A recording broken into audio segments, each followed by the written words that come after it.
Welcome back to another episode of QMO Pod. Yes, sir. Today in the house we got South Phoenix's very own. Man. What's up, man? How you doing? Oh man, I'm good. Back at the crib, chilling. Back home, home cooking. Nothing like home. Home sweet home. Yeah, Zylan Cheatham. So serious hooper. Serious hooper. I seen that dunk against Oregon, was it? There's multiple dunks. I know, but the specific one is like there's some plays you watch and you got to watch it again and again. Like it's one of those, you know, kind of Jordan-esque. You went out to get the ball. The defender went over. He said, all right, bet. Boom. Just, that's a Hall of Fame posterizer, limitless takeoff type stuff. For sure. He had a dunk against Argentina. Got 2K badges in real life. He had a dunk against Argentina with Team USA. Well, you actually, I think you had two dunks, but the first one was probably like the meanest dunk, bro. Like, what went through your head? Like, Man, you down there ended his career off that. Yeah, I just remember it was a tough game because the winner of that game goes to the championship. So I just remember Frank Mason was dribbling. It was kind of a dead play. Ran up, set the screen, and I was rolling. He hit me early in the pocket, and like the help side kind of slid over, but like he was in indecision. Like he didn't know if he wanted to come all the way over. And I took a dribble, and I was just like, at that point, like you in the dunk zone, like you understand, like you got to meet me at the top. So. Man, it didn't go well for bro. Yeah. You just took off like the IG handle. Is that actually a nickname given to you, or is that? Yeah, I actually made that in college. My roommate Shannon, he was we were like super into the Migos or whatever, and Takeoff was my favorite Migos. So that was originally why I made it, and then obviously with the bounce, it just kind of all went together. So I just stuck with it. Yeah, it mixed well. He was my RP favorite. Takeoff, RP Takeoff. Facts. I ain't gonna lie, bro. You got some dummy bounce, bro. Because I ain't gonna lie, there's some dudes that are like 6'9", 6'10". They can barely get off the ground, bro. And you sitting up here damn near head over the rim like on some Vince Carter shit, bro. No, for real, bro. Like you did a dunk at San Diego State, and we're gonna post a clip where he dunked from the free throw line, bro. And like he slowed, it was in slow mo, and like all you could hear was just. I was like, damn. That shit was crazy, bro. I like watching like some of the clips I've seen of you, like seeing the reaction from like the bench and all that. That shit go crazy. No, facts. That's probably the best part, to be honest. Just like you watch the video over and over and like focus on somebody different each time. Like you see a little kid just like, you know what I mean? Like, yeah, that shit is so fire for sure. So I got a question then. Mm-hmm. So do you feel like, because I connect these two things, so I want to ask you, do you feel like your upbringing and who you are is represented how you finish at the hoop? Definitely. I say like that ferociousness, that kind of like violentness is just definitely coincides with my upbringing. I mean, it's kind of goes back to that like dog mentality type situation. So anytime I got a chance to get up on that rim, man, I want to make a statement for sure every time. See, because I could feel that when I watch it. That's, you know how you talk about the Black Air Force energy? Like, you saying he dunks with Black Air Force energy? Right? No, that's I fuck with that, honestly. Like, you know, anytime he wearing Black Forces too, man. That's what I'm saying. Hey, only thing I'm right. Only thing I'm dunking right now is the Oreos, though. Bam, bam, you know? Hey, kick those, man. We call them kick those, man. Kick the dough. Usually when you're watching hoops, there's like a play that you watch someone do. And that's the beauty of instant replay. You could see how it developed. Like you had to lean back to get this ball. So you knew he was coming over. And then the way you turn, you look, and I'm like, this thing is about to get murdered. I don't know what the defender was thinking. So I could feel it. I'm like, oh, bang, oh my God. Yeah, no. And it was like a little bit of controversy with that one too. I don't even want to say bro name, but so he was actually committed to Arizona State the year prior to going to Oregon. So it was kind of like this little, like, you know, stuff going on between the coach, and he decommitted and then committed to Oregon. So it was a little bit of controversy already before the game. So was coach like, hey. Like, if you go back and watch it, watch Hurley. Like, watch how he reacted when I did it. Like, as soon as I dunked it, you just see Hurley, like, jump up and start, like, hyping the crowd up because that kid was, like, it kind of took it personal. Like, that kid was committed to me, but he chose the other side, so now you got to stay over there. You know what I mean? Stay over there with them. Exactly. Keep that same energy over there. Yeah, no, it was fire for sure. Keep that same energy. You got dunked on, son. No, for when sure. did you realize you could dunk?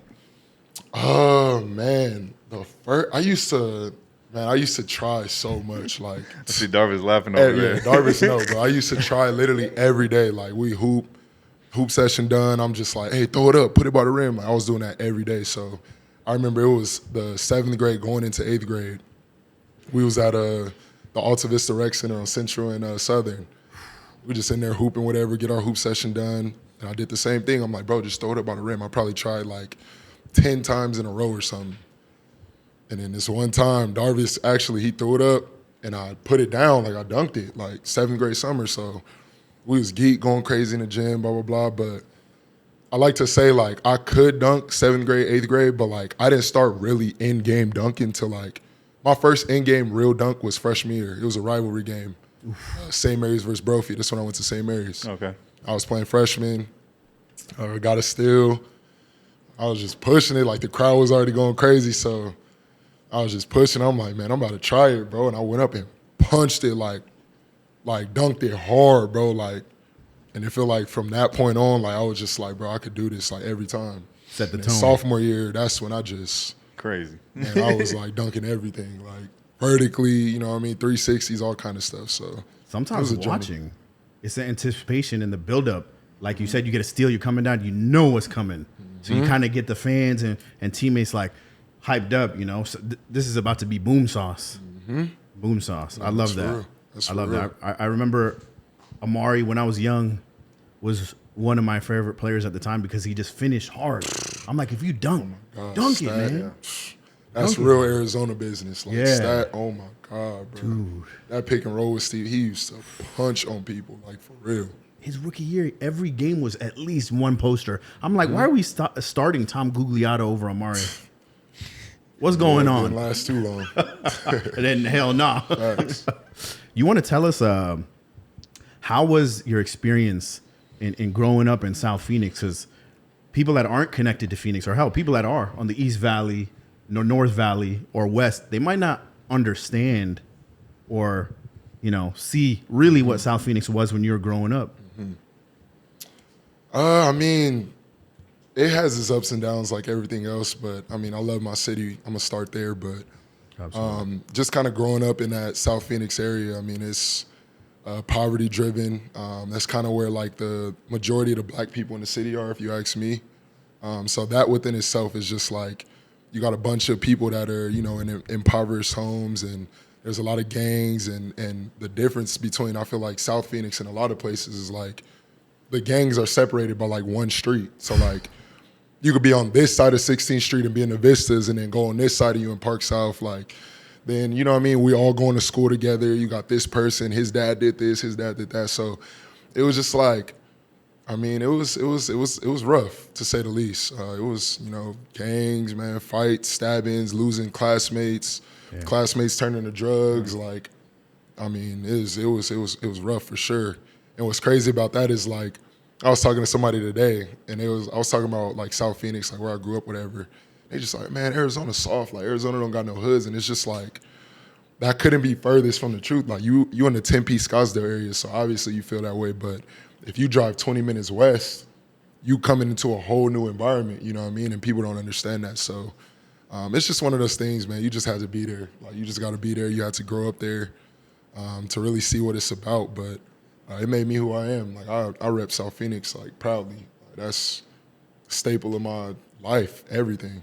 Hey, man, damn. That represents a dichotomy of Arizona. For sure. Like, Gilbert is ranked one of the safest cities in the nation. 100%. If you look at, like, the crime rate through police, you know, records and stuff, 2 fatalities last year. So when they had 2 on the same day, I think it was earlier this year, it was like, oh my God, blah, blah. Right. You look at Phoenix, in a weekend, it's about 4 or 6 bodies. Right. Like, so, and they're one of the worst. You're hearing gunshots every day, bro. People, like you said, you nailed that. Real. You lived it. Like, it's different. You could be in the safe side, 20 minutes away, and not have any idea of what someone's life is like. Damn. But you want to know what's crazy, bro? And, you know, like, when you grow up from, like, those urban communities, like, there's always lessons behind it. So I'm from Memphis. Sure. So, you know, I always, like, think back on my childhood, how, you know, I was a kid that hooped. So we would bring the hoop to the street, and, like, the entire block come to my grandma's crib, because that's what I was staying with. And we had that whole neighborhood just flooded, just hooping to, like, 1 a.m. type shit. And, like, what's crazy about it is that, yeah, we didn't have much, but, like, those be low key your best moments, bro. Because you being a kid, like, you know what I'm saying. I feel like those environments. I'm not saying everybody, obviously, but really has like an output for like legends. Like South Phoenix definitely produced a lot. Like we had Lolo's, Larry from Lolo. Oh yeah, for sure. He from South Phoenix. There's a lot. And you build character from there, bro. Because when you get there, you appreciate it. Yeah. So like, my question for you is, you know, looking back on your childhood, what were some exciting moments for you? Exciting moments. I mean, so many. I can vividly remember one with Darvis, one that really got my career started. Shout out to Darvis, man. Shout out to Darvis and Aussie, man. Shout out my brother, man. Sure. What up, man? Aussie, man. We in here, South Phoenix, stand up. But anyways, like, we went to South Point, which is on like Central and Baseline, closer towards Dobbins. And this was like the middle school that like all the like Kyrene, all the other like public middle schools, like when people got kicked out of there, South Point is where they went. It was a charter school. Actually, me and Q actually went up there to talk to the kids. Yeah, South Point is like, when I was coming up, that was like, bro, like you going to school with all kids who got kicked out everywhere else. So that within itself was an experience. But like I had just started playing basketball. I played in 7th grade, but I was really towards football. And then I met Darvis 7th grade. He transferred to South Point, and I really just started taking basketball like super serious. So that year we ended up winning the championship. Like these hood kids, man, we hooping in all kind of. I was hooping in Proteges at the time, like going to Kmart. Ask them, I'm going to Kmart getting 2 for $17 Proteges. Like, but we all was talented. We all, you know what I mean, was athletic, blah, blah, blah. So we kind of put that together, and it kind of like reminded you of like a gridiron gang type situation. Like all these kids from different hoods and different environments, but like we found a way to get on the court and like figure it out and actually win a championship. So that was like one of the major highlights of my childhood. Just like, wow. Like, how were the feet feeling after winning a championship? Man, at that point, bro. And some Proteges. At that point, I had all-purpose hoop shoes. Like, I'm going to school. What? I'm going to school. Man, I might wear these to school. We probably play on the playground, flag football, and then go to practice. Then crazy. Don't let us have a game the next day. I'm in them same shoes. So this is at the time where it was just like, and that's what like you see kids nowadays, bro. They got the hoop shoe. They walk in the gym with the sandals on, take the shoes off, put the. So I wasn't on that, you know what I mean? Like we was just hood kids, like broke, trying to figure it out. Just love hoop, love sports. So for you, what I love is you definitely have a positive outlook into how South Phoenix kind of groomed you. For sure. But can you talk about some of the difficulties and like, you know, earlier you talked about classmates dying, drugs. How do you, like, what did you do to stay away from all that and not group yourself? Because it's easy to get lost in that. Yeah, I mean, I'll say hoop saved my life. Like, and I wish, like, I keep bringing him up, but he was there. You know what I mean? Like, that was my best friend at the time. So, like, Darvis will tell you, bro, like, when he met me 7th grade, like, I was really gangbanging. Like, I really thought I was, like, a thug. Like, I was really on that, bro. Like, I still played sports and whatever, but I was in the streets. Like, I'm really, you know what I mean, running with that bad crowd, like, staying out. My mom working all day. Like, I'm getting out of school, like, you feel me, trying to figure out getting had no idea, like, what you chasing were doing girls, like, and my dad, like, don't get me wrong, my dad is like a super disciplinarian, like, he wouldn't go for none of it, but at the time, I'm staying with my mom, you feel me? So while mom at work, I'm going up to Arizona Mills Mall, like, hanging out, we fighting, doing all the whatever, and then, like I said, I just really, like, I was like, this ain't really me, you know what I mean? Like, I like this, like, it's cool being respected and blah, blah, blah, but, like, this ain't me. Like, this ain't what I want to do. Like, I want to be rich. I want to be fly. Like, I want to, you feel me? Like, I want to have something going for myself. And I didn't necessarily know if it was going to be basketball or whatever, but I just knew, like, the streets wasn't it. You feel me? So then he transferred to my school, bro, and we was in the gym every day, like 7 days a week. Like, I'm talking about they kicking us out the gym every night. Like, we not leaving the gym for no reason. Like, so that mentality, it just kind of carried with me, and I start growing. I start getting better at basketball, start learning. AAU teams start picking me up, you know what I mean? And it was just like, man, I'm not finna, like, these kids, bro, you look back, in 10 years, they probably gonna be respectfully dead or in jail or doing something else. So I'm like, nah, I ain't really into that, bro. You know what I mean? So not fall into a statistic. Yeah, I kind of shifted into that, bro. And then basketball, like, I tell people all the time, like, basketball really saved my life, bro, because ain't no telling where I would have went. Like, I had discipline, I had structure behind me, but it's nothing like, you know what I mean, that peer pressure. Like, these are the kids you going to school with every day. Like, 100%. yeah, I see mom and dad when I go home, but for that 8-10 hours a day, like, you know what I mean? So basketball definitely saved me, to say the least. Especially that age. Go ahead. No, I was gonna say, man, it's like, damn, I'm hearing your story, bro, and I'm like visualizing like the same shit, bro, because like it's crazy, bro. Because you want those, bro. Shout out to Darvis, man. That's a real friend because like there's so many talented people, bro, that grow up from like poverty areas that you would never hear about. Like they really league bound, but they just don't have the right people around them. And like Darvis really like he, you know, respectfully plays a big part of your success, man. As far as like veering you in the right direction because he saw the potential and like that's a true friend to have around, man. Shout out to him for that shit. Because I know a lot of people, bro, that like when I moved here, like I had lost one of my close friends and I'll never forget that shit, bro. I had just came back fresh from Spain and I was home for a couple months. And like one of my close friends, like he was a dog, bro. Like that dude could hoop. Like he was just like naturally gifted, football, basketball, whatever.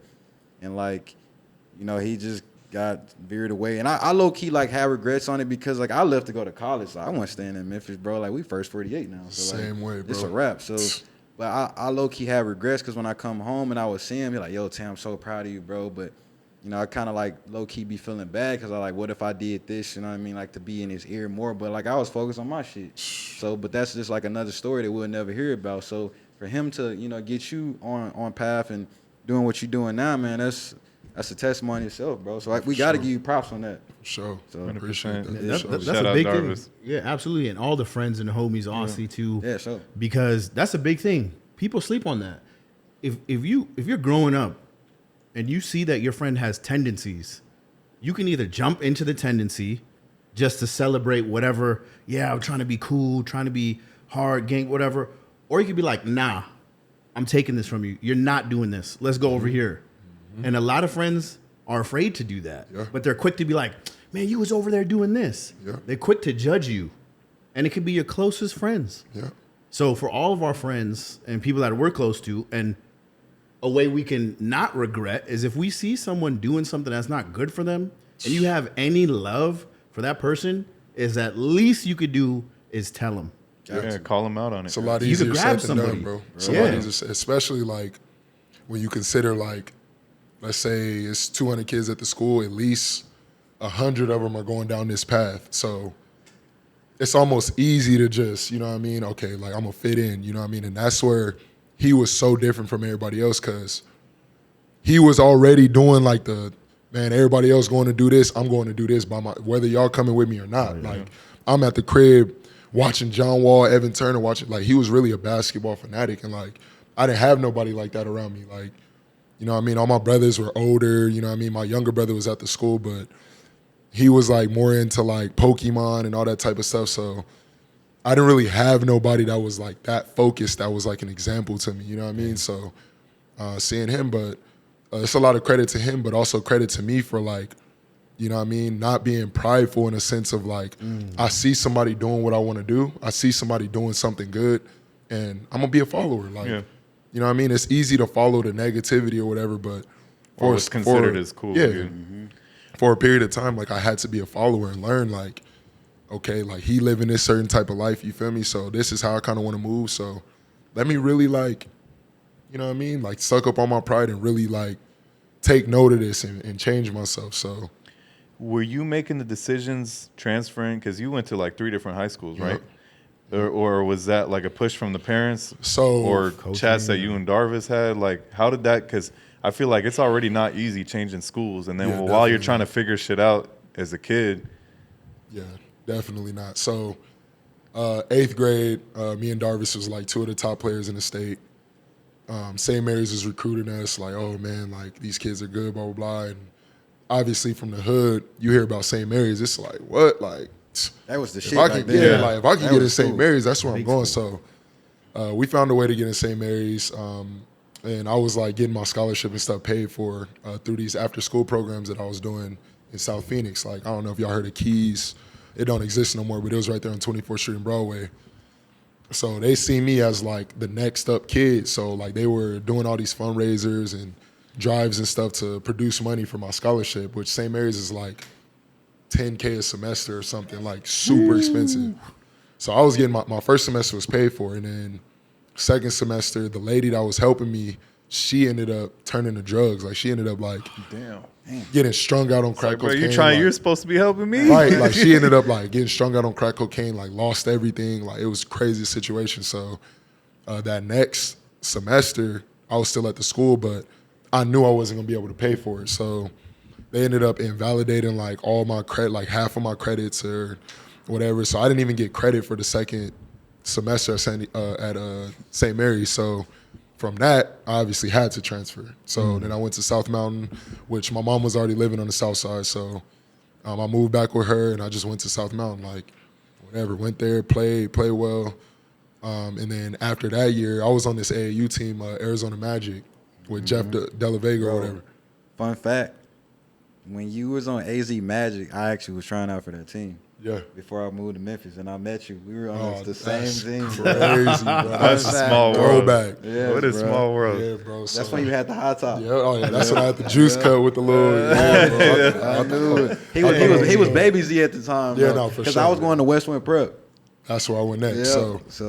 Yeah. So sophomore year, I go to South, whatever. I have a good year. I start getting scholarship offers. Like, I'm starting to blow up a little bit.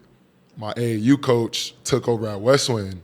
So he like, bro, we finna play a national schedule. We're gonna play Finley Prep and all these big time schools, whatever. So at the time, I'm feeling like I'm a top 5 player in the country. Like I'm feeling like I need to be playing against. We used to watch Andrew Wiggins and all that. I'm like, bro, I need to be playing against these guys. Like I feel like I'm that good. Like, so basically, I was just like, bet. Like I joined Westwind Prep. Feel me? My coach was there, and I was playing a national schedule. We actually did play Finley and all these other prep schools and JUCOs and stuff. So the competition was way better. But then after that, the NCAA basically said, like, we're not accepting none of the classes y'all took there. Like, we don't believe y'all going to class. We don't believe y'all doing real work. Mind you, I turned in every assignment I ever did at Westwind.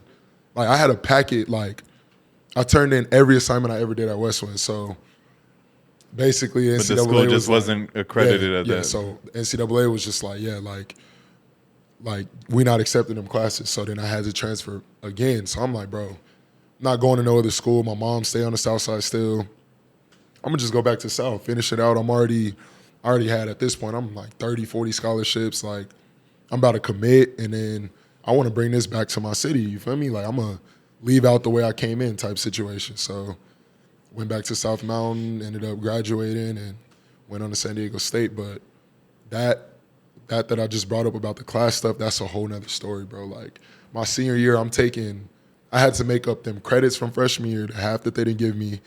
Then I had to make up that whole, so I'm basically taking 2 years in one, bro.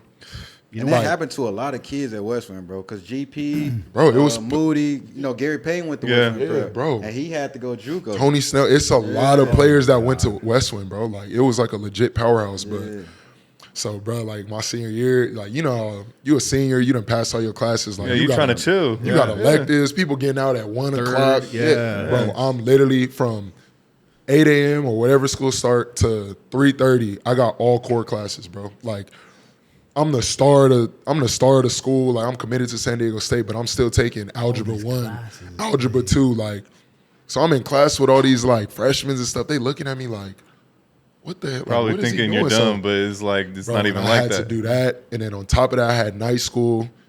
From night school, I had 2 more online classes, bro. Like it was the craziest schedule. And you got to keep up with your hoops. And I'm the star basketball player on this team. I'm the best player at the school. Like,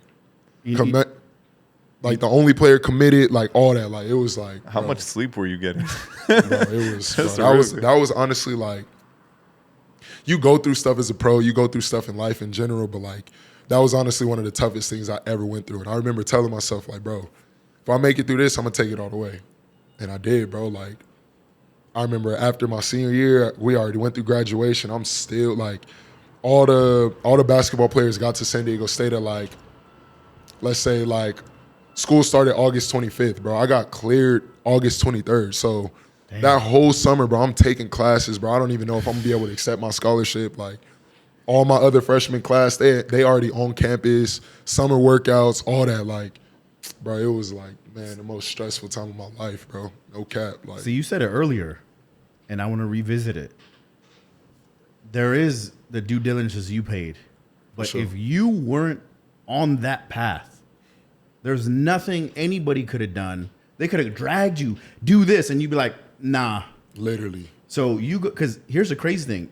I was never an athlete after college, a first year in college, but I went to a boarding school in San Diego. When I came back here my senior year, I wanted to hoop. The coach was like, come hoop. I had to do the same shit. I had to take 7 classes. And all my friends were like, why are you taking classes? And one of the classes was like a TA for the basketball coach. So he would be like, Mom, yeah, you can go hoop. Mm-hmm. So I'd go hoop, and he heard the next day I dunked on one of his starters. He's like, you hoop? I'm like, yeah. Why don't you come play? You make it over 9 kids. I'm like, bro, I got 7 classes. And so the fact that I'm thinking how you do that, right there is the difference. Yeah. You know what I'm saying? And I'm a basketball junkie. I love basketball. I don't think I'll ever change. And another thing you said about basketball saving you. So I actually coached Starshine Academy. It's closed now on some other stuff. But it was a charter high school in Phoenix off Bethany and 43rd. And it was a second chance for a lot of kids. My best player who's 18 has 2 kids. So when I'm coaching these guys, it's not even about basketball. It's about trying to get their mind off the streets. One of my kids walking home got stabbed at the park across the street. We could literally smell the marijuana being lit up, and we could see the gangs sitting on the park bench. Mm-hmm. And I remember when the principal told me, I said, hey, I need this from them, to establish basketball. And she's like, we'll try for that, cool, but I hope your job as a head coach isn't even basketball. It's to keep these kids at school. It's like so much bigger, yeah. And some of those kids were texting me after I had to leave. They were like, hey, Coach Q, can we get shots up? And I'm like, man, there's something so much more about the game of basketball, especially when someone has passion, just to keep them there. It's a train ride, whether it takes you to the pros, whether it takes you out of bad situations or college or, so the fact that you had that and you were determined, because that's, people sleep on it, but that's a lot of determination young. Yeah. Because you could easily be like, nah, I'm So going many back to people the quit, crib, yeah. chilling. Take this I'm going to hit this joint, like whatever. You got all these things you could have done. I'm telling you, bro, that was, man, to this day, I don't know how I did it, bro. Like, I'm getting out of night school 5:30, practice start at 6. Practice probably goes 6 to 8, let's say. 8, I get home, shower, blah, blah, blah. I'm right back. I got 2 more classes. I got to finish these assignments. Like, bro, it was like the most crazy situation, bro. Like, I, to this day, don't know how I made it through. So talk about go after finally finishing those classes and getting through that. You said you had about like 30, 40 offers, right? Mm-hmm. Why did you choose San Diego State? And how was that transition after you finally graduated, finished those classes, and you're like, all right, I'm choosing San Diego State. And then even before going there, you said you didn't even realize that you broke your foot playing at the LA Fitness here before going over there. So I committed to San Diego State like earlier in my senior year. So like once senior year started, I probably committed like a month in. You know what I mean? Because at that point, schools was like, bro, I'm talking about every day. This school was like waiting outside of my classes. Like it was like getting crazy. So the reason I committed to San Diego State, it really wasn't like this is why, but it was just like my visit. Like everything just felt so homey. San Diego wasn't too far from Arizona. I mean, legendary coach and Steve Fisher coached the Fab Five. Their whole staff was at San Diego State. They were coming off of a Sweet 16 performance. Like, everything just kind of made sense, you know what I mean? Like, and it was just like, then you can't beat living in San Diego. Yeah. So at that time, did you have offers from ASU, U of A too? ASU, no, I did not. I never got U of A. I had ASU. Bro, I had all the Pac-12 except U of A and UCLA. U of A and UCLA. Those are the only 2 Pac-12 schools I didn't have. Like, I had New Mexico, bro, Georgetown, Miami. Bro, I had offers. Like, what was your top 5? I forget, bro, but I know it was New Mexico, San Diego State, Oregon. ASU was in there, and Washington, UW. Yeah. So, hey, bro, shout out to Darvish, yeah, bro. Like, bro, he was there every step. That's what I'm telling you. Like, UW, I really like almost UW went. was lit. No, I really almost went to UW, like for real. Like, he said, "Go, man." So my final 3 was UW, San Diego State, and New Mexico. Were you trying to experience something different than Arizona at the time? Because that's why what you were saying that you went to Memphis or you was in Memphis and you left for college. Had to leave home, bro. Bro, I had ASU. Like, I could have stayed home, blah, blah, blah. But, like, it was just like, bro, like, I can't be here, bro. Like, it's too much going on. Like, I need a change of scenery. Like, I need to be able to get somewhere, like, away from here to where I could go back against the wall and, like, lock in. You know what I mean? So I just had to get out of Arizona, bro. Like, I knew I wasn't staying home. And it's crazy that I actually ended up coming home and finishing out. But at the time, bro, it was just like, nah, I can't do ASU for sure. So had to disconnect to come back. Had to. What was the second part of that question? the second part was finding out that you had a broken foot from hooping at LA Fitness. So obviously I'm committed to San Diego State, doing all this. I graduate, school's out. So now it's summertime, and I'm still taking classes, though. So I'm just figuring out. I'm hooping every day at that LA Fitness on 24th. Again, go to this hoop session. Did something, ended up stepping on somebody's foot. I felt my foot pop, bro. Like, I felt it pop. Like, I was crying and everything. Like, but I went home. You feel me? It was swollen up, bro. I couldn't even put a shoe on. Like, it was crazy. But I'm under the impression that it's not broke, though. Like, I'm like, nah, no way I broke my foot. Maybe a sprain or something. Yeah, I'm like, no way I broke my foot. Like, whatever.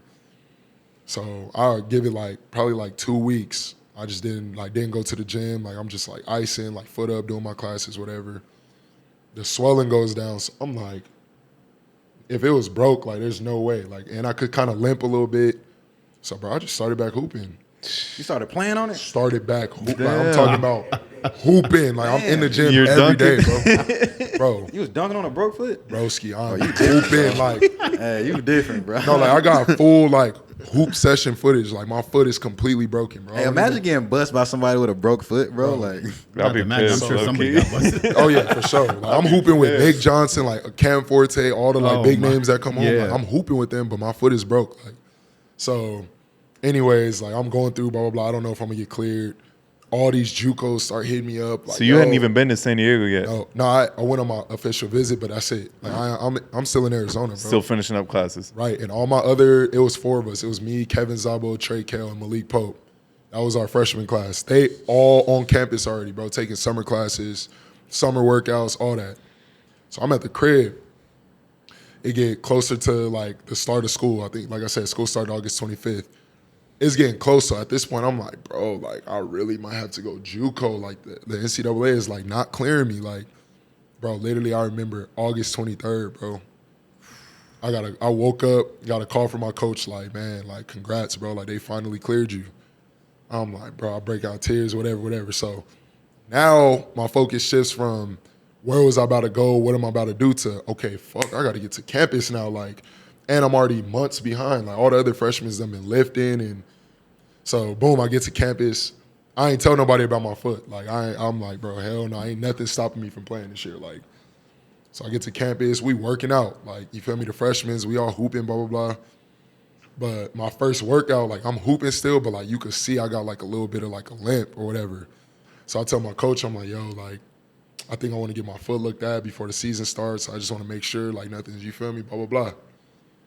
Bro, the x-ray comes back. My 5th metatarsal is separated. Like, bro, like, it's like a gap in between my bone, bro. Like, the doctor didn't even understand how I was walking, let alone hooping. Like, mind you, I'm dunking. I'm doing everything. Like, bro, so they, whatever. I had a meeting with Coach Fish, whatever, after the x-rays came back. They like, yeah, bro, like, they talking about you need to get surgery. Like, they got to put a pin in your foot. And it's probably gonna be like at least 3 month process, like 3 months of complete immobility, and then you start rehabbing after 3. Yeah. So I'm like, okay, it's August. Our first game is coming up. Let's see, when do college basketball start? I forget.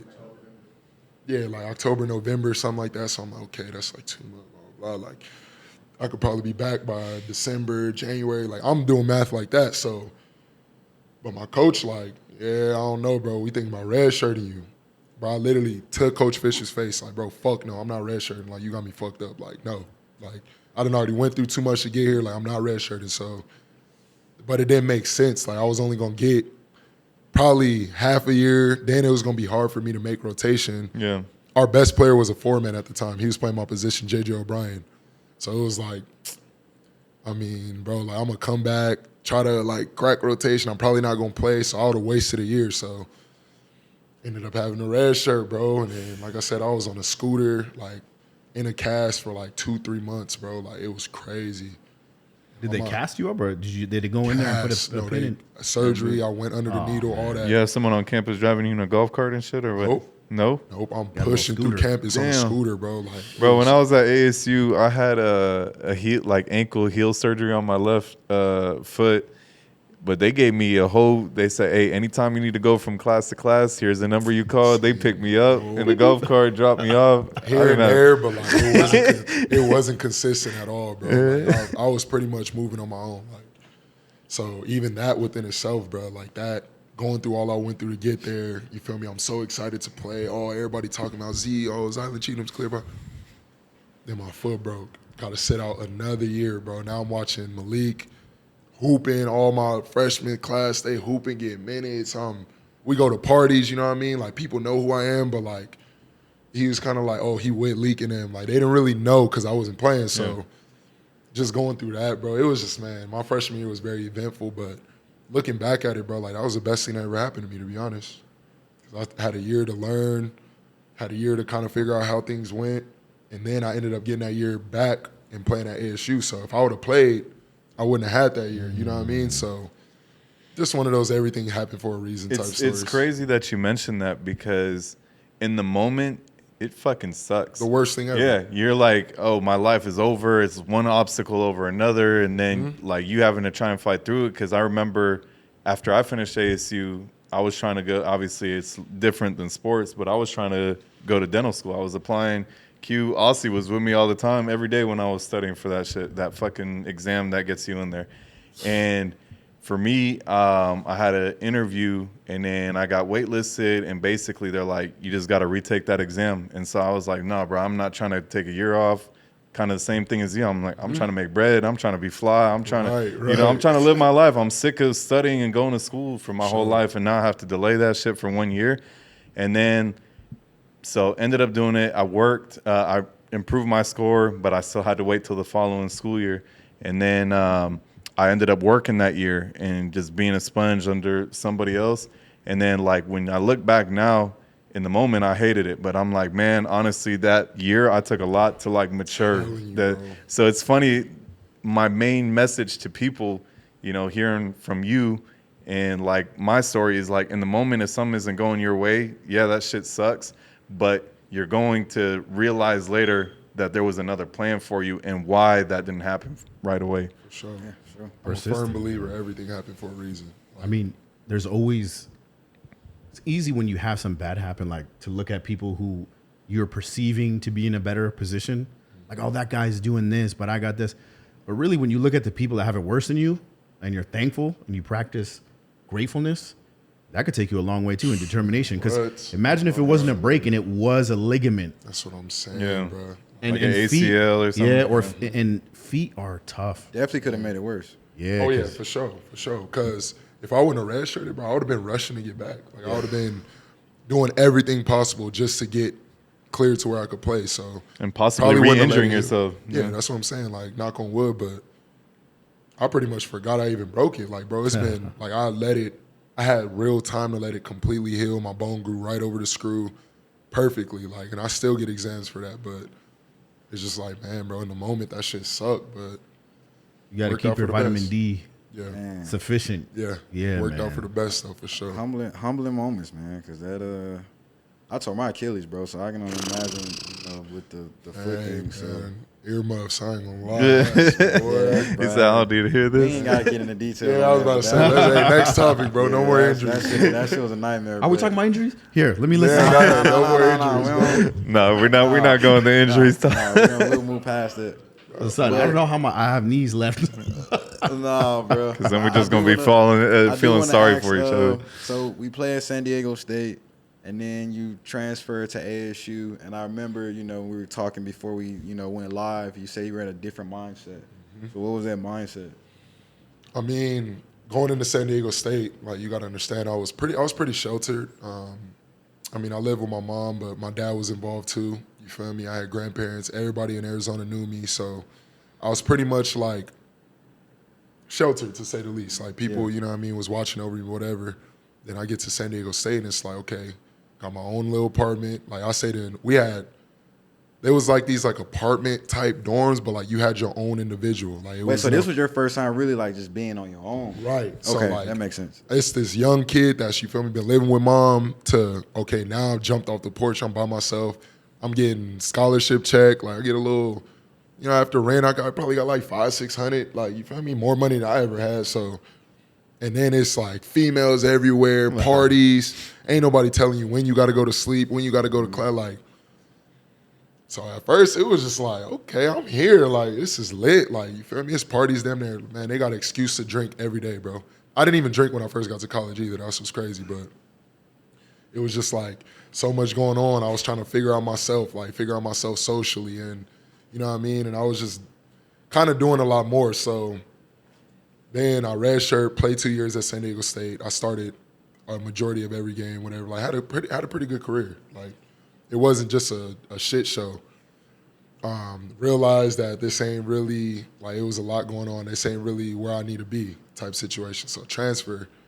With that transfer year, I think an element that's not really talked about, that obviously people who haven't really talked to me wouldn't really understand, but I could have probably got my redshirt year back, maybe like that medical year, but probably not. Like, I would have really had to fight for that year. So when I transferred, it was basically like, you sitting out this year and then you playing 1 year, and whatever happens after that, like, you got to roll with the punches. Like, if you shit the bed and don't play well, like, or get injured or something happen, like, you got to roll with the punches. Like, so it was like one of them, like, Fred VanVleet, like, bet on yourself type moments. Like, and bro, my dad, my mom, like, they was like, you're not transferring. Like, that school loves you. Like, you're not transferring. You're going to figure it out. And I'm like, bro, I'm transferring. Like, I'm letting y'all know this now. Like, I already told coach, like, I'm not staying here. Like, I'm going. So pulling up to ASU, it was just like, obviously, you feel me? One, I was in my hometown, so I was kind of familiar with just the state in general, but I wasn't really familiar with the Tempe, Scottsdale area. Like, I had never really been there. So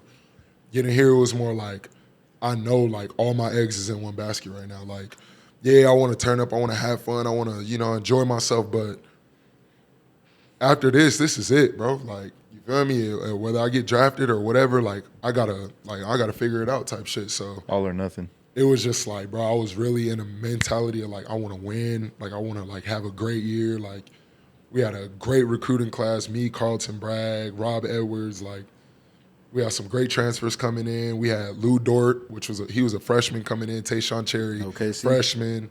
Elias Voltanen, freshman. Like, so it was like, coach was giving me the keys, and we had Remy Martin coming back. We had D-Lay. We had a squad, bro. So I'm like, this is my year. Like, I gotta turn up the city. You feel me? So I was just in a different mentality, and then Hurley just kind of, like I said, gave me the keys. He gave me so much freedom to hoop that it made me just want to, like, get better. Like, I kind of lost my love for hoop a little bit at San Diego State, believe it or not. Like, the way I was being played and just the politics and all the stuff that was going on, like, it made me just, like, kind of, like, put hoop on the back burner. Like, man, bro, like, I'm going to make it to practice. I'm going to play hard. I'm going to do that. But after practice, I'm not going back to the gym. I'm not putting in no extra work. Like, I wasn't doing none of that, bro. Like, I was like, man, I'm depressed. I'm drinking, smoking. I'm doing whatever. Like, so then, you feel me, get to ASU, and it was just like a breath of fresh air, like a whole clean slate.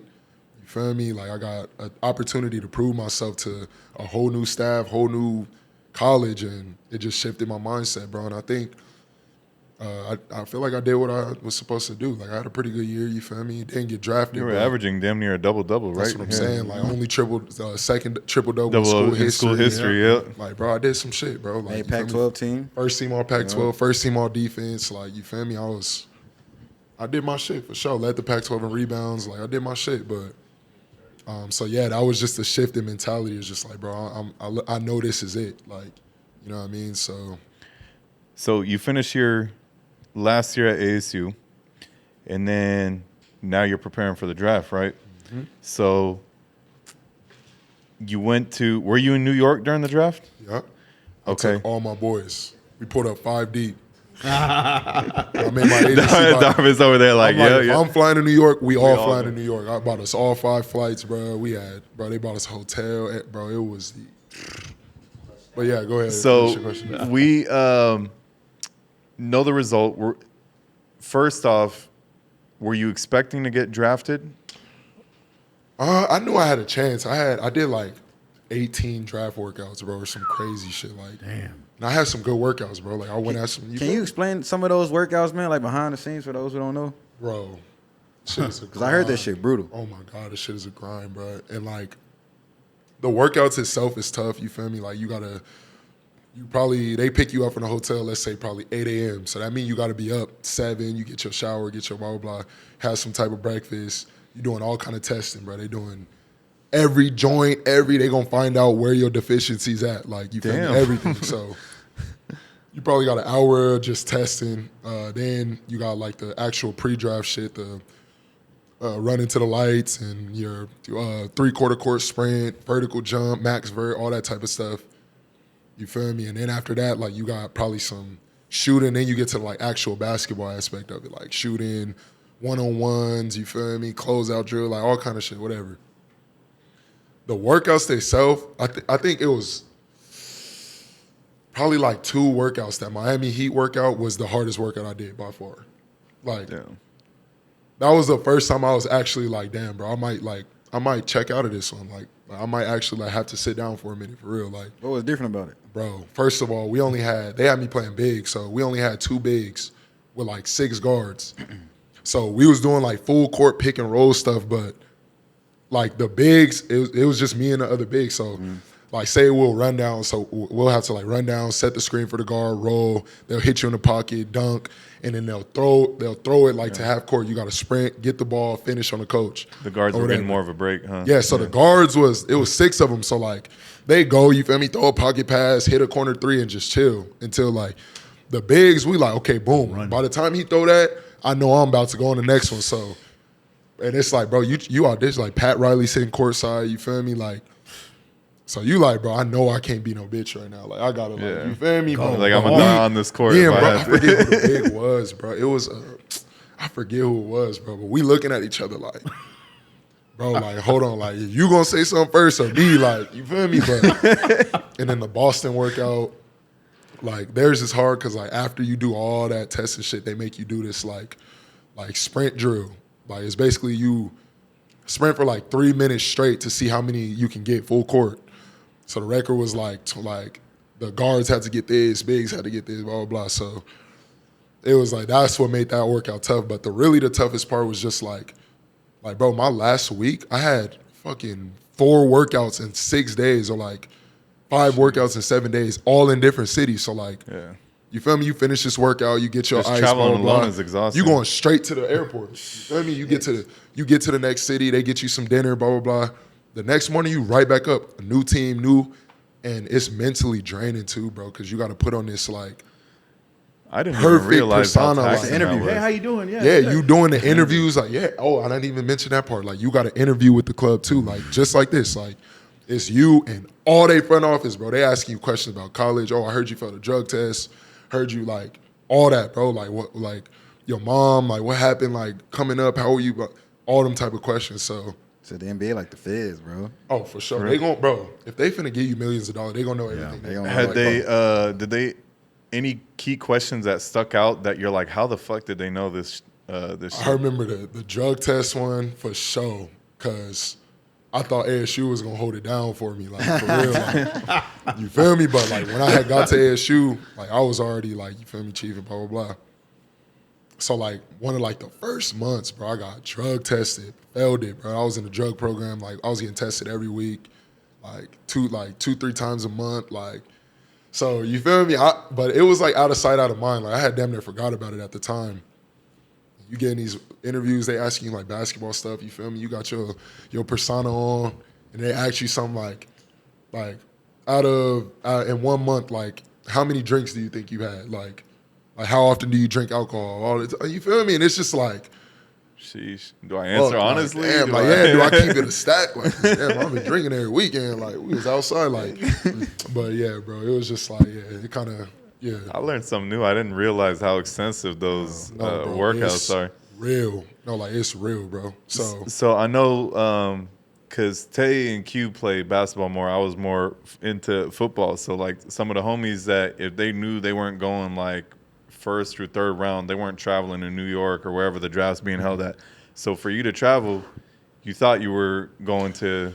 Not necessarily. I knew it was a chance, bro. Like, I knew it was a chance. I knew I had some good workouts. Some teams was really considering me, really fucking with me. Like, I interviewed well and blah, blah, blah. So, I'm like, I might be able to sneak into the second round. What really took my whole confidence was, one, I'm at the draft with Lou. Lou was, like, projected first. He was a 5-star coming in. Like, he was projected first round, all kind. And ended up going undrafted, one. And you're It's like, like pick 40, bro, and Bobo's still sitting in the green room. Oh, yeah. So I'm like, yeah, bro, it's bad for me. Like, ain't no way if Bobo still ain't went yet, ain't no way I'm getting drafted. Like, sheesh. so, but to me, like, I was on some happy to be there shit. Like, bro, coming from where I come from to the NBA draft, like, bro, I'm in this, I got a suit on. I'm suited and booted. I got some Stacey Adams. Bro, what? Like, you couldn't tell me nothing, bro. Like, You got to pull up that pic too, bro. oh yeah, Draft for sure. I had my little brother who got killed, and his picture was in one sleeve, and then my cousin and my friend that got killed in the other sleeve. Like, bro, I was fresh. All my boys here. We've been out. Like, it was just a great experience. But And was that the same time when you were at Rock Nation? yeah. So give us a little glimpse of what that was like. Man. At that point, were you like, I'm gonna figure out getting signed undrafted later, and just enjoy the moment right now, or like? So it was like the draft went on. I watched every pick. Like, mind you, and this is what I feel like separates me from a lot of people. Like, my character, like, I'm cheering for niggas, like, genuinely. Like, Terrence Mann was behind me. He got drafted. Like, the homie Bug, he got drafted late. Jalen McDaniels, he got drafted late, second round. Like, every time somebody I know or somebody I worked out would get drafted, I'm standing up like, hell yeah. Like, you feel me? So after that, the last pick go, me and my agent walk up to the top. We walk out the arena or whatever. His phone instantly ring. OKC called. Like, hey, man, we seen Z went undrafted, blah, blah, blah. We've had our eye on him. We want to offer him a 2-way contract. Shit moving so fast right now. I'm like, 2-way? Like, okay, let me tell him we'll call him right back, blah, blah, blah. Hangs up the phone. Bro, they call. I swear to God, they call back probably like 20 seconds later, bro. Like, hey, no longer, 2-way's no longer there. Oh, my God. What's crazy is Lou actually took that 2-way. Oh, shit. You feel me? So you gave like, your boy an opportunity. Yeah, so I'm like, Dang. so when that happened, I'm like, okay. Then the Pelicans called. They like, hey, we offer. I'm like, hey, sign that bitch right now. Like, when do I sign? Like, I gotta ask you. I'm like, bro, I'm trying to sign that bitch on the phone. Like, Sign, bro, seal, hold on. deliver. I'm Oh not my missing God. no more opportunities. With the Pelicans, so you didn't even have a chance to think, oh, Zion was just first draft pick. I'm going to be playing alongside. You're like, didn't I already give a missed fuck out the about none of first that. one. You were like, I got to just take wherever I didn't can. give a fuck about none of that, bro. The first, it could have been a Detroit. It could have been anybody who called, bro. On God, like, soon as that phone, I'm like, bro, sign. Like, yes. Like, and I had a good-ass workout with the Pelicans, so I knew they was fucking with me too, but Did you have time to reflect later on and be like, hey, I'm playing with the number 1 overall pick? yeah, like, it definitely hit because, yeah, like, fuck. Like, BI. really, when that shit hit, At Summer Zion. League. And Yeah, we'll yeah. get to that And or it- whatever, but yeah. so after, you feel me, I signed with the Pels, you feel me? I call my boys. I'm like, yeah, bro, we going to New Orleans, blah, blah, blah. I get the hat. Like, I do my own little drive shit, like, with the hat Hell on. yeah. Like, I feel love me? it. I go to the club. We in there, like, bro, it was cool, bro. So, man, it's crazy how fast it happens after. Like, you go and draft it. Like, you pretty much signed by 10 minutes after the draft over. Some people even earlier. And what people sleep on, like you mentioned, Bobo's sitting there. Yeah. So, People- I didn't take no offense, bro. And the thing, first of all, I love that you were cheering on people that you had any connection with, because there's a lot of people who, in that case, would be like, "Man, he got it on." You know what I'm saying? Butthurt, trying to hold people down. Like, I want you successful, just not more than me. Exactly. So, first of all, that shows to who you are. Second of all, Bobo, bro, 17. Like, you know, Wembanyama got all this hype right now, which is crazy. He might be good. You know, I think he'll. I mean, his long-term career, obviously, he's got to have crazy skills. he And now, has potential. 100%. He has He all the nice, skill in bro. the world. Let's not play, bro. But- That's He some is. shit we The- ain't see. He's a But- unicorn. But look at Bobo 100%. too, because I'm Bobo's watching his film. I'm like, bro, he had his best year in Orlando. He's coming up court, spin move, step through, dunk, Step pull back threes. and I'm like, Yeah. bro, it's 7-2. Hey, me and Q had this convo. Okay, I'm gonna ask you this, and I actually I talked to Tyrese Maxey about this as well because I asked him about the kid as well. But do you think if Bobo was coming from the same situation as far as like if he was like playing in that country and we never seen him, like do you think he would get that same type of hype?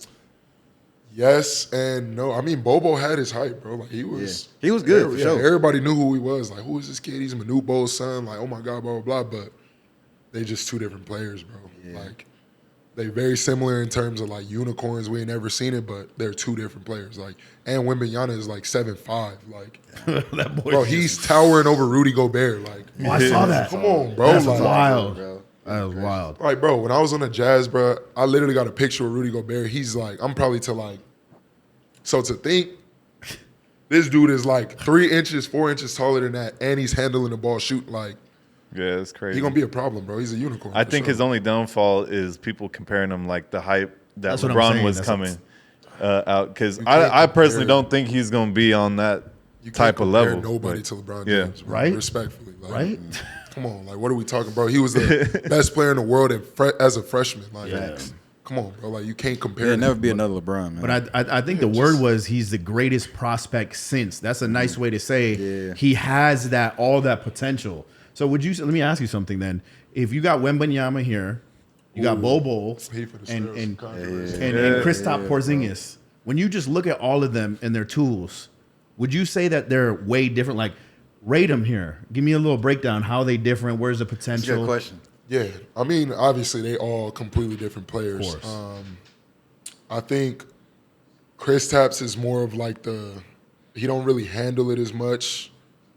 He shoots, obviously, you feel me, but Kristaps is shorter than both of them, if I'm not mistaken. Bobo is like, I actually played with Bobo, Denver Summer League. I was like my sophomore year or whatever. But we was on the same team, Denver. Bobo is like extremely talented, and I don't talk down on nobody, blah, blah, blah, but the knock on Bobo is what everybody says is like they question his passion for the game. They question like, does he really love what he does? Does he really get in the gym and grind it out, blah, But you blah, can blah. say that about a lot of players. Exactly, exactly. And it's all speculation. Like, no, I don't think these people really know what they're talking about, but they assume it because of his ups and downs and whatever.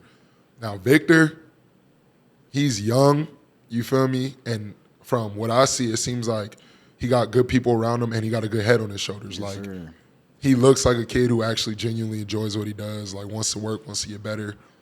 And he got fucking every tool you could possibly have on the basketball court. So And he's in San Antonio, excuse right, me. so Under- now That's he's, system. as Pop, a yeah. rookie, he's gonna be under Greg Popovich. And he bro. can Like, call up Timmy. Like, yo, are you back home? Timmy actually on the coaching staff. That's what I'm saying. that's what I'm so saying. imagine Like, that's getting he's gonna some reps get in. he's gonna get very like the Spurs organization is very like, you feel me, straight to the point. Like, you feel me, like we develop guys. We really want guys to get better. We're gonna work with you, and they're in a rebuild. So it's just the situations is just different. Like, I thought it was funny because like Wembanyama, his first game, like he didn't like have a great game, but that was like obviously he was traveling, had like a lot of interviews and shit, and I was I ain't gonna be a bust. The next game he dropped like what 20 and like 20 and looked 10. amazing. He went crazy, oh bro. my Like, god. And it was like He was science. throwing dimes. it now, I'm yeah. like, bro, I think I was watching the game with Darvis. I'm like, yo, he's nice. Like, he actually, like, regardless if they, like, anybody who really, like, knows the game of basketball, bro, like, you see flashes. Like, you see certain moves, and you just, like, I ain't gonna talked lie, about that bro. Like, earlier. yeah, Exactly. like, bro, he got that shit. Like, for I'm real. gonna be real with y'all. I'm gonna hate on the Spurs just because my wife is a Spurs fan and her family is, so I just got to put that out there. But his game is gonna be nice. I think that I just like I said, I like how you put it. He's the best prospect since LeBron James, but a lot of the fans they're going to be like, "Oh no, he's not LeBron." Obviously, he's not. But He's they're excited not to saying- watch though. Yeah. Definitely excited. He's He gonna gonna sell sell tickets for tickets. sure. Yeah. Come on, bro. San And he's on. Antonio needed that. There's no better He's the number system one that pick. he could have been under, like y'all were saying. He's the number one pick for a reason. Yeah. Oh, we got to get into the Pelicans. All right, so, okay, we signed his contract with the Pelicans. You got Zion. I think JJ Redick was on that squad too, right? So you got like Drew vets on Holiday. that team, man. Like, what was some crazy moments like playing for that squad? Like practice games. Like, what was some stuff like? Damn, like we here. Shit, the first experience I had was just summer league, bro. Like, I don't know if y'all familiar with like when you're the number one pick, like everybody and their mama want to come see the number That one game pick. was sold out. Our bro. first game was Pelicans versus Knicks, Zion versus RJ Barrett. Yep. They already had Oh that. man, yeah. Bro, when I tell you we walked out of that tunnel, you play 2K. Yeah. We walked out of that tunnel at Thomas and Mack, bro. I looked around. There was not a seat anywhere. I'm talking about Floyd Mayweather on the court side. Bro, it was like every star, LeBron, every star you could think of in here, bro. And I'm just looking around like, wow, bro. Like, this is really my life now. Like, He's like, we here. I'm here. Like, I'm here, bro. Like, I don't know if y'all remember that viral play where I forget. I think I know who was that? Yeah, where he snatched I forget who got. Was it Meek? Yeah, Kevin Knox got the rebound. So I'm on the court at the time. Kevin Knox get the rebound. I'm running back on D. All I hear is like, oh. So I turn back around. I just see Zion like snatch the ball, take a power dribble, just dunk. I'm like, crowd going stupid. I'm like, yo, like. You can't hear shit after that. And then what's crazy is, bro, it was an earthquake during my game. I don't know if y'all remember that. Look it up, bro. I'm on the court. Bro, I'm on the court, literally. We playing, you feel me?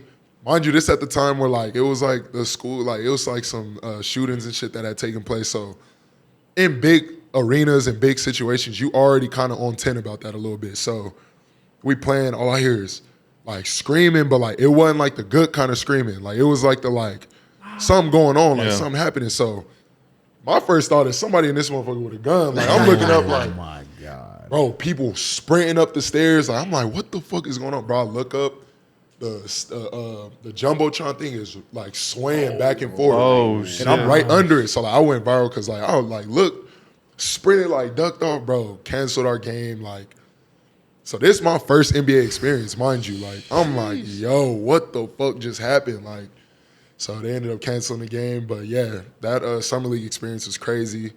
And then on top of that, just training camp, like, you know what I mean? You go from like watching these guys your whole life. Like, you feel me? I remember when B.I. came in the league, like Zoe, Lonzo Ball, like all these dudes, bro. And now like I'm in the locker room, like I'm walking in, put my stuff down, bro. I'm next to Josh Hart, all these, like, it's just like, damn, like we here, bro. Like, we practicing, training, working out, they eating, sleep. They doing the same shit I'm doing, bro. Like, so just to watch those guys work though and like see how, you know what I mean, how professional they was, like how they moved. Like JJ Redick was somebody I like really used to spend real time watching because we, like growing up, we all under the impression that like you got to shoot 1,000 shots a day, 2,000 shots a day to be great. Like, and I watched JJ, like he getting in 30 minutes, 45 minutes, like he probably getting up 150 shots or whatever. Gone. Back to his family, blah, blah, blah. And it's one of the best shooters we ever seen. So I'm like, what really is it then? And it's like how they work though. Like them 150 shots is gonna be game speed, shots I'm gonna get this game. Like he not doing no wasted movement. It ain't no just in there shooting bullshit. Like, so I don't know. I just learned so much under that, bro. Then like the private jets, like, bro, you pulling up every city we pulling up to, bro. It don't matter what time we pull up. We get to the hotel, there's gonna be hundreds of fans outside screaming Zion. Bro, I remember we pulled up to Detroit. Like we had like played a game and then flew out that night and landed in Detroit probably like 1 a.m. or something. It's cold, snowing. Bro, fans outside. Zion, like, I'm like, bro, y'all really dedicated. They know every hotel you stay at. Like every team stay at crazy. Yeah, every team stay at the same hotel. So even that, bro, it was just like, damn, like I'm really here, bro. Like doing your 2K face scan. And, you feel me? Like, oh my God, this is lit. So So before we wrap up, Z, I want to hear the Rock Nation, the glimpse of the Rock Nation. Then we gonna put you through a 2-minute drill. One more with the because he's just signed with the Australia. We gotta tap into that one. Okay. Bet, and then we'll finish off with the 2-minute drill. Bet. Yeah. Well, you had a question? The Rock Nation. Oh yeah.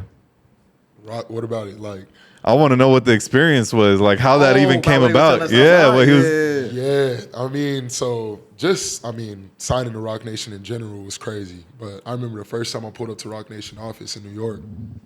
Mind you, it's like Because it was during draft weekend, right? Yeah. So mind you, like it's not like no big ass like Rock Nation sign. Like if you were just walking down the street, you wouldn't even know that's Rock Nation office. Like it's tucked off. Like you feel me? You know how New York is. It's like just buildings all over. So we pull up, you feel me? Walk in. It's a big ass Rock Nation sign. I'm like, okay, you feel me? Walk through. They shine credentials. Whatever. You go up the elevator. It's like offices. Everybody got their own office. You feel me? I go to Juan office. Juan is like Jay-Z right hand man.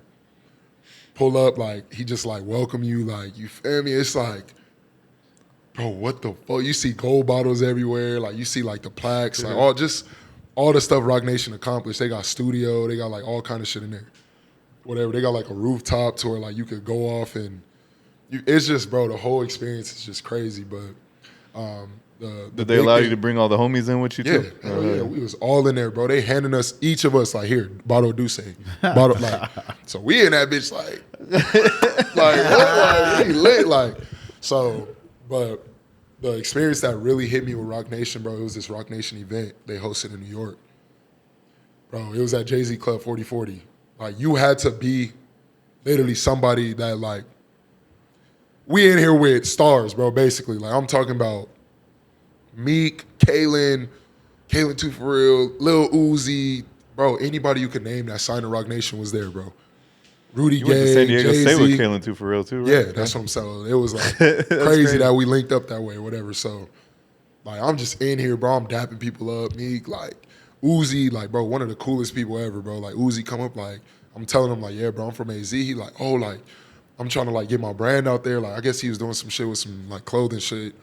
He like, take my number down, bro. Like, you feel me? Like, when I come out there, like, I want you to like push my brand. I'm like, you feel me? I'm like, what the fuck is going on? So Some on top of that, it was like the whole event, and then it was like a private room where like you had to like somebody had to come get you basically to get in there or whatever. So I get in there, you feel me? I'm in there, I'm trying to act normal. Like, I'm trying to just, you feel me? It's Davies, Fabulous, everybody in here, like, you feel me? Just sitting there, like, Des Bryant, like, I'm in here just trying to act normal, you feel me? Like, okay, I've been here before, like, type shit. Bro, I'm standing there, you feel me? I'm facing this way. Like, you know, like, when you feel, like, a presence in a room, like, you don't necessarily know if it's somebody, like, but, like, I felt like a presence. Mind you, it's people all around me, but, like, it was, like, a different presence that, like, you feel me? And I kind of, like, turned around, bro, and Jay-Z was walking past me. I'm like, I wanted to be like, yo, Jay, like, you feel me? But I'm like, nah, I ain't finna be on no fanboy shit. Yeah, like, I'll meet him eventually. I ain't finna be on no fanboy shit. But, like, it's just crazy because I heard stories about, like, Michael Jordan. Like, people were saying, like, when, like, he walks in a room, like, it's almost like he, like, levitating or some shit. I'm like, bro, y'all dick eating. Like, what the fuck? Like, like, what? Like, come on, bro. And then it happened. I'm like, yo, like, no homo, like, I really felt Jay-Z before I seen him. Like, I'm like, yo, like, what is going on? He said, who is that? What is that? Yeah, I'm like, oh, my. So, bro, yeah, bro, this journey just been blessed, bro, like, all around, man. Even the sign with Rock Nation, like, just blessings on blessings. So would you say Jay-Z was the moment you became starstruck? Drake. You met Drake? Yeah, I met Drake in L.A. at okay, we got to hear this one. Highlight room. Met Drake, bro. Like, actually, like, he came in our section, like, because it was, like, 3 of us. Like, mind you, it's all stars in here, Future, everybody in here. So Drake, like, walked past our section, but, like, everybody else section packed with females and stuff, but it's just me, my boy that played for the Hornets at the time, and one of our other friends. It's only 3 of us, but we got our whole section. No females, no nothing. So he kind of walk up and, like, looking in our section, like, who is these? Like, you feel me? Like, why is these niggas, like, no? So I'm, like, trying not to look, but I'm like, bro, like, Drake, like, so a mutual friend, this girl we knew, whatever, she knew Drake, so she walk up, give him a hug, blah, blah, blah. She's like, oh, come meet my friends, blah, blah, blah. He come in, he recognized the homie because he played against the Raptors, whatever. So he dapped the homie up, like, yo, like, what's up? Like, you feel me? I recognize you, blah, blah, blah. Dap the other homie, it's my turn to get dapped. So I'm like, you know, like, you sitting there. Like, I'm sitting there. Make sure my hand ain't sweaty. Yeah, I'm trying to be normal, like, waiting on my dap turn, like, you feel me? And he turned to me, like, I dapped him, and I tried to, like, you feel me? Like, what up? Like, he kind of like, oh, like, what's up, bro? Like, you feel me? But I was still like, bro, like, this is Drake. Like, what the fuck? Like, Drake talking to the homie, like, yeah, bro, like, you feel me? Link up, like, I'm out here with Pluto. We just working on shit, blah, blah, blah. So, yeah, that was probably the one time I was actually a little bit starstruck, but I try not to be, though. That's funny. That's dope. Nah, that's dope. That is It dope. was dope for sure. You want to do the 2-minute drill? To end it Yeah, off? go ahead. You start it off. All right. So this is a drill. Who came with this? Anyway, 2-minute drill. Oh, shit. We're gonna ask you questions. Fire. You just gotta Just answer. 1-word answers. One word. Well, not one. No, I guess whatever the whatever. Just as quick as possible. Yeah. Okay, Yeah. I got you. Man, I feel 2 minutes. All right. I'm under pressure anymore. man. All right. All right, You know what the I'm, last 2 minutes feels like with that That's shot what- clock, and he Right. knows. I got it. All right, ready? Q, you gonna start us off. All right. Start. What was the first big thing you purchased once you got your NBA check? My chain and my Cartier watch dropped 50. Okay. Tay, Chicken or pasta? Pasta. favorite rapper. Future. Hands down. Ooh, favorite teammate. Ooh. Uh-oh. Skip. Darvin's like, hey. Man, fuck Darvis. Skip. Oh, Darvis, bro. Go ahead, Darvis. All right, Tay. Favorite dunk moment? Maybe Oregon. Versus Oregon. I might say Oregon. All right. Favorite NBA team you've ever played for? Miami Heat. Ooh. All right. What was your welcome to the league moment where something happened that made you feel like, man, I'm here? In a bad way, like somewhere you kind of felt embarrassed about. I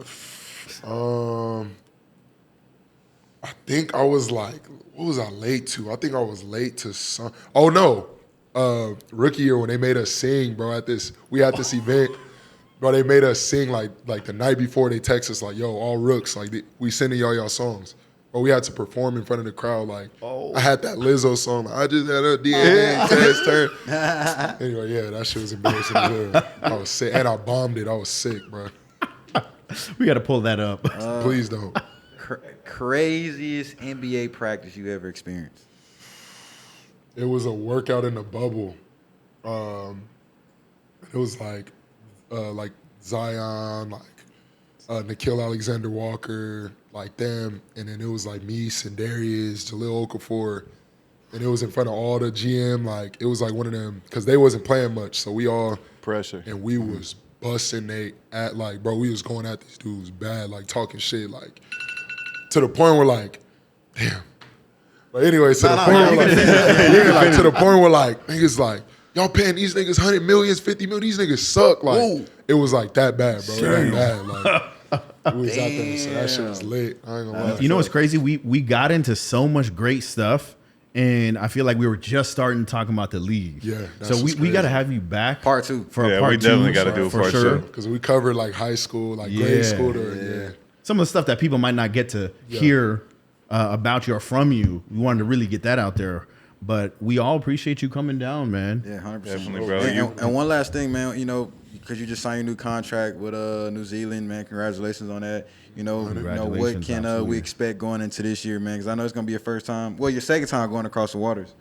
Yeah, shit. I mean, I got a coach in a situation that, like, I feel like they on the same page in terms of how I play, how I expect to play.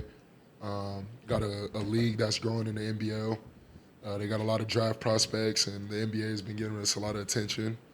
We actually got a preseason game versus the Portland Trailblazers. Like, we're getting a lot of NBA attention, but I think this is going to be my best year yet. This is going to be the first time I'm actually, like, playing my real position, you know what I mean, with another big and all that type of stuff. So I'm trying to fuck shit up. What did you say your real Yeah, position is? Like four. Like I'm more of Stretch like a 4-wing type situation. People be Right. playing me at center, which I still dominate. I'm a hoop, but Oh, yeah. it is what it is. Well, Z, like Q said, we appreciate you, man. We pray for a Absolutely. healthy season and that you just Definitely. go the fuck off, bro. 100, 100. Yeah, 100%. Zeke, We're gonna shake stay me. connected. And then Stay Tay connected. always ends it off with the Oh last man, question. yeah. So man, well, first and foremost, shout out to my boy Darvis, man. Came through in the clutch. Shout out to Aussie, man, because I reached out to both of those boys, man. I've been trying to get you on for a while, so shout out to those guys. We always ask this question, man. Who do you think would be a great fit for the podcast guest? It could be anyone, entrepreneur, close friend, man. So you know, our question to you is, who do you think would be a good person to bring on? Shit, Darvis. I think he got perspective. Like, a perspective of stuff that like it's easy from a top nigga or like, you feel me, somebody who's signed and doing this, but it's another story from like somebody who, you feel me, on the other end, like that gets to see it like through a lens. Yeah, say less. We gonna set it up. Absolutely. Before we head out, look at this. I knocked this can out so quickly. Oh, he finna be F3. juiced. Yeah, I'm juiced, man. Go get yourself some of this, man. Woo. 100%. 100%. Jeez, Peace. he cheap. Till Stop next playing. time. Stop playing with him, huh?